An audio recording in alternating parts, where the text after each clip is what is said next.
বহু অভিবাসী জীবন ঝুঁকি নিয়ে ভূমধ্যসাগরের বিপজ্জনক পথে ইউরোপে ঢোকার চেষ্টা করেন। কেউ কেউ সফল হন, তবে বেশিরভাগের ভাগ্যে জোটে করুণ পরিণতি। ডুবে মরতে হয় ভূমধ্যসাগরে। অনেকেই আবার বিপদের কথা না জেনেই পা বাড়ান এই ভয়ঙ্কর পথে। তবে সবার মনেই আশা থাকে কোনো মতে ভূমধ্যসাগর হয়ে ইউরোপীয় অঞ্চলে ঢুকে পড়লে কোনো উদ্ধারকারী দল তাদের নিয়ে ইতালি বা অন্য কোনো ইউরোপের দেশে ছেড়ে দেবে। বেশিরভাগ গন্তব্য ইউরোপের অন্যতম ধনী দেশ ইতালি, তবে কারো কারো আশ্রয় হয় মাল্টা, সাইপ্রাস কিংবা স্পেনে। ইতালির সীমান্তবর্তী এলাকা জুড়ে রয়েছে অসংখ্য অভিবাসী নিবন্ধন কেন্দ্র, যাদের স্থানীয়রা হটস্পট বলে থাকে।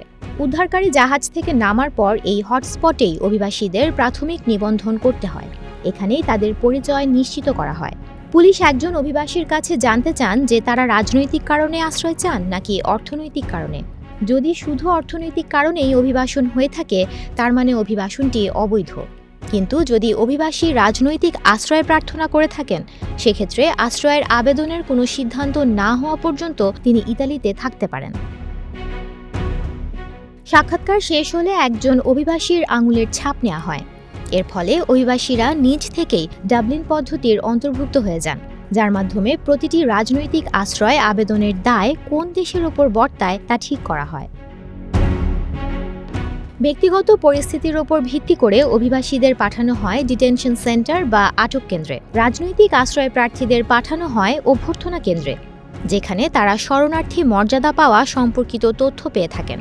কিন্তু এই রাজনৈতিক আশ্রয় প্রার্থীদের উদ্দেশ্য যদি অন্য কিছু হয় বা তাকে নিরাপত্তা দেওয়ার প্রয়োজনীয়তা নিয়ে প্রশ্ন ওঠে, সেক্ষেত্রে সেই অভিবাসীদের পাঠানো হয় আটক কেন্দ্রে। সেখান থেকে পরবর্তীতে পাঠিয়ে দেওয়া হয় দেশে। তবে আটক কেন্দ্রে স্থান স্বল্পতার কারণে অভিবাসীদের পাঠানোর প্রক্রিয়াটি অনিয়মিত। বেশিরভাগ ক্ষেত্রে অভিবাসীদের 7 দিনের সময় দেওয়া হয় নিজ থেকেই ইতালি ছেড়ে চলে যেতে। ডেস্ক রিপোর্ট, প্রবাস খবর।